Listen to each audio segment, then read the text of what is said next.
यार मेरी YouTube family आप सब लोगों को और मेरी यूट्यूब चैनल पर आप सभी की स्वागत करती हूँ तहे दिल से। तो आप जानते होंगे मैं हूँ अर्चना ध्रुवे और आप कैसे हैं ये बताना ज़रूर मुझे। मैं तो ठीक ही हूँ। जो लोग जानते हैं मुझे वो तो जानते ही होंगे और जो नहीं जानते उन्हें मैं बता देना चाहूँगी कि काफ़ी दिन बाद मुझे वीडियो बनाना पड़ रहा है क्योंकि लगातार वीडियो नहीं बना पा रही हूँ। इसके कुछ रीज़न्स हैं और रीज़न यही है क्योंकि अक्सर मेरी तबीयत में सुधार नहीं रहती है। कहने का मतलब तबीयत हमेशा कभी ज़्यादा कभी कम, कभी ज़्यादा कभी कम, मेरी तबीयत हमेशा बिगड़ती रहती है और जिसकी वजह से मैं कोई वीडियो नहीं बना पाती हूँ। तो जैसे आप देख रहे होंगे कि अभी भी मेरी तबीयत ठीक ही नहीं है। मेरी स्माइल देखकर आप लोगों को लग रहा होगा कि मैं हमेशा खुश रहती हूँ। तो मेरी खुश रहने की रीज़न यही है क्योंकि छोटी-छोटी तकलीफ़ों को मैं यूट्यूब में नहीं डालना चाहती हूँ। और वैसे ये जो एक वीडियो डाली थी मैं रात में, रात वाली जो मुझे नींद नहीं आती, सर में जलन होता है करके, तो अब फाइनली दिखाती हूँ आपको। मैं उसके लिए ये दवा लेकर आई हूँ, देखिए। और यार यकीन मानिए जीना हराम कर दिया था सर की जलन मेरी, तो इसकी वजह से मुझे लेना पड़ा और फाइनली ये लेके आ गई हूँ मैं। देखिए करीब से दिखाती हूँ आप सब लोगों को। ये देखिए, तो ये शैम्पू है और डॉक्टर ने बोला इसे मतलब एक रेगुलर यूज करना होगा और इसके बाद इसका रिजल्ट जो भी आएगा मैं आप लोगों के साथ शेयर करती रहूँगी क्योंकि उन्होंने कहा कि हो सकता है इन्फेक्शन होगा, ये डैंड्रफ की प्रॉब्लम हो सकती है, कभी चोट लगा रहा होगा। तो ऐसा कुछ नहीं हुआ था, मेरे बचपन में भी मुझे चोट कभी नहीं लगी सर पर मेरी। और बताना चाहूँगी कि मतलब इतनी डैंड्रफ की भी प्रॉब्लम मुझे नहीं होती है। इस शायद मेरे ख्याल से लगता है कुछ लापरवाह मेरे से ही हुई होगी शायद। कभी ना कभी ऐसा कुछ केमिकल वाली शैम्पू हो गई, केमिकल वाला क्या बोलते हैं मेहंदी हो गई, ये सब कुछ की वजह से हो सकता है कि ऐसा प्रॉब्लम हुई रही होगी। तो फाइनली ये दवा लाने के बाद इसके रिजल्ट क्या है मैं बताऊंगी आप लोगों को और उम्मीद करती हूँ कि अगर थोड़ी महंगी है तो शायद कि इससे ठीक हो जाएगा, मुझे दूसरी दवा लेने की कोई ज़रूरत नहीं पड़ेगी। और वैसे आज इतनी लेट वीडियो बनाने की कारण है क्योंकि मैं घर पर थी नहीं, सुबह से कहीं जाना पड़ा था मुझे। वैसे 10 बजे गई थी और 10 बजे जाने के बाद अभी आई हूँ 2 घंटे बाद। तो आते साथ सोची पहले वीडियो बना लेती हूँ क्योंकि और यार कहीं से आओ तो थकान बहुत लगती है, लेकिन ये भी तो मेरा काम ही है ना, ये भी करना ही पड़ेगा मुझे। ये सोचकर फिर मैं सोची चलिए कोई बात नहीं, आया और आने के बाद पानी पी और इसके बाद वीडियो बनाने लगी हूँ। और जैसे आप जानते होंगे कि इतनी काफ़ी गर्मी होने के बावजूद मैं सोची कि मुझे जल्दी जाना होगा और थोड़ी जल्दी आऊँगी, यानी धूप से बचने के लिए। लेकिन कितनों भी हम कोशिश कर लेंगे धूप से उतना बच नहीं सकते हैं क्योंकि काफ़ी धूप है यार, हर जगह हमारे लिए ठंडी छाँव तो मिल नहीं सकती ना। अब सोचिए घर में रहकर हमारी ये हाल है तो धूप में क्या होगा। और मेरे फेस से ही आपको पता चल रहा होगा कि किनारे पूरे जो आँखों के किनारे डार्क लाइट बढ़ गई है और वो धूप की वजह से है। इतनी काफ़ी धूप पिछले साल नहीं थी, शायद इस साल बहुत ही ज़्यादा है। और मैं बताना चाहूँगी कि मुझे जाने की तो कोई ऐसा मतलब शौक नहीं थी, लेकिन ऐसे हालात हैं जो मुझे जाना पड़ता है।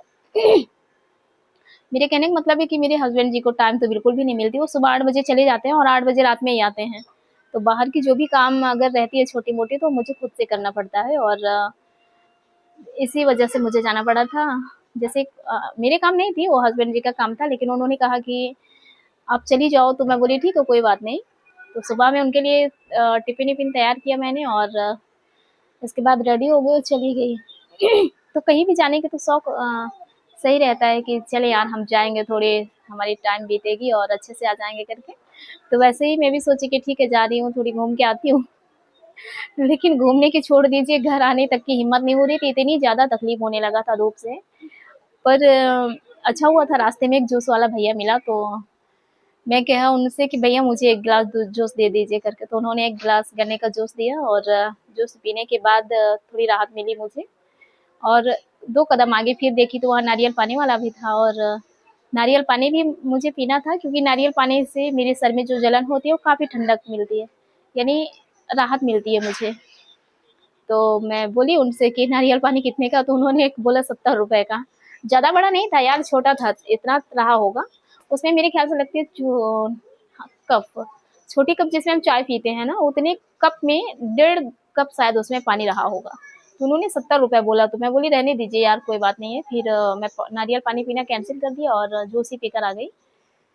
और जैसे घर पे आई तो मन कहा कि यार थोड़ी पी लेना चाहिए था। फिर सोचे कि जाने दीजिए, कोई बात नहीं है। लेकिन ऐसा कोई बात नहीं है, 70 रुपये लायक होना भी चाहिए था उसकी नारियल।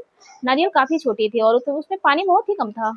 50 रुपये 40 रुपये ठीक था, लेकिन 70 रुपये 80 रुपये जो ये लूट मचाते हैं ना, ये बहुत ज़्यादा था, इसलिए मैं नहीं ली। और अभी नारियल पानी वालों का जो भी है ना, तो वो इतना महंगा देने का रीज़न है, वो जानते हैं कि अभी गर्मी का सीज़न है और पिएंगी जैसे भी करके। लेकिन यार हर इंसान पैसे वाले नहीं होते, ये उनको भी समझना चाहिए कि इतना अगर महंगा देंगे पीने को तो सबको ही मन होता है कि नारियल पानी हम पिएंगे, सब मतलब अच्छा से पिएंगे सोच करके। लेकिन इतनी महंगा होने के कारण नहीं पी पाते हैं कुछ लोग, तो उनको भी सोचना चाहिए कि डायरेक्ट इतना महंगा नहीं करना चाहिए।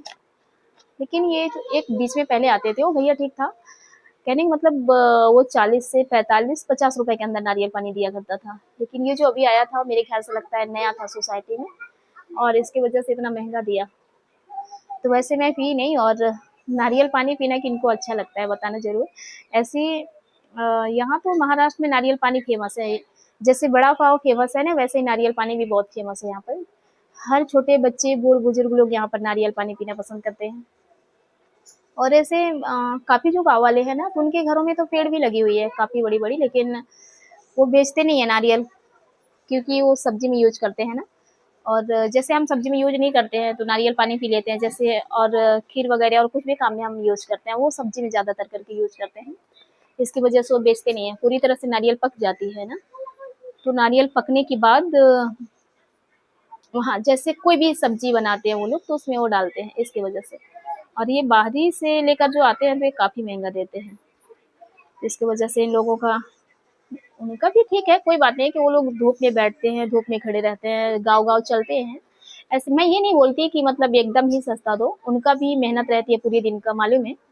लेकिन इतना भी ज़्यादा महँगा सही नहीं है। आप बताइए, एक नारियल मेरे ख़्याल से लगती है उन्हें 30 से 35 रुपए में मिलती होगी, तो 50 रुपए दिए तो भी उनको बचत हुई थोड़ा, 10, 12, 15 रुपए जो भी है एक नारियल के पीछे। अगर डायरेक्ट वो 70-75 रुपए में देंगे तो 30-40